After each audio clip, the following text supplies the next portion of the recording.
కొన్ని వేల సంఘాలలో సేవకులు ప్రకటించారు, దైవజనులు ప్రకటించారు. ఓఫీర్ గారి పుస్తకాలు చదవద్దు, చదివితే మీరు పాడైపోతారు, మీరు నాశనం అయిపోతారు, నరకానికి వెళ్తారు, చదవకండి, అసలు వద్దు.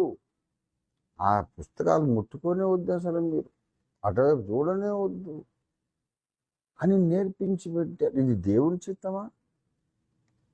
నేను అన్ని పుస్తకాలు చదువుతానే.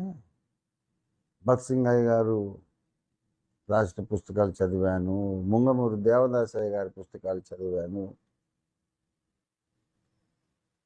అలాగే లేమన్స్ వారి పుస్తకాలు చదివాను. క్రీస్తు విజయము అనే మాసపత్రిక వచ్చేది, రెగ్యులర్గా నేను తెప్పించుకొని చదివేవాడిని. మా ఇంటికి వచ్చేది. సువార్త ప్రకాశిని అని ఐపీసీ వారి మాసపత్రిక, అది చదివాను. హెరాల్డ్ ఆఫ్ హిస్ కమింగ్ అని అమెరికా నుండి వచ్చేది ఇంగ్లీష్ పత్రిక, అది చదివేవాడిని. గ్రేస్ అండ్ గ్లోరీ అదొక ఫుల్ గాస్పెల్ మాసపత్రిక, అద్భుత సందేశాలు, అవి చదివేవాడిని. అంతవరకు ఎందుకు? సెవెంత్ డే అడ్వెంటిజం వ్యవస్థాపకురాలైనటువంటి ఎల్ఎన్జి వైట్ అమ్మగారి పుస్తకం ద గ్రేట్ కాంట్రవర్సీ చదివాను. నేనేం పులిసిపోలేదు, పాడైపోలేదు. ఎన్నో లక్షల మందికి సువార్త చెప్పాను, వేలాది మందికి బాప్తిస్మాలు ఇచ్చాను, ఒక 2000 సంఘాలు కట్టాను. చిన్నవే, 50, 100, 200 మంది, 300 మంది సంఘాలు.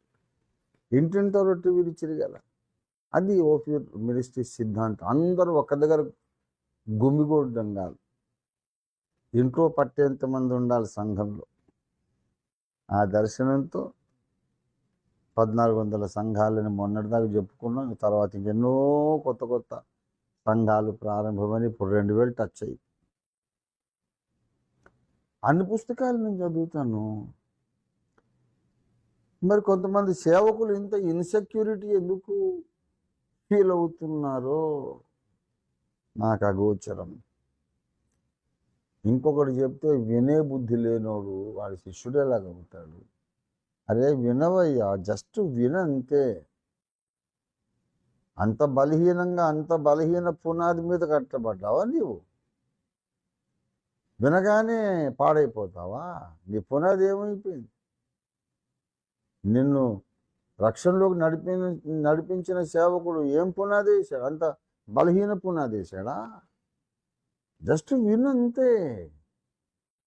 విని లేఖనాల కాంతిలో అది పరిశోధించుకో. నచ్చితే, బాగుందనిపిస్తే, రైట్ అనిపిస్తే నమ్ము, లేకపోతే పక్కన పెట్టేసి. బలవంతాలు నేనెవడు కొత్త సిద్ధాంతంలోకి హిప్నటైజ్ చేసి మార్చాడు కదా.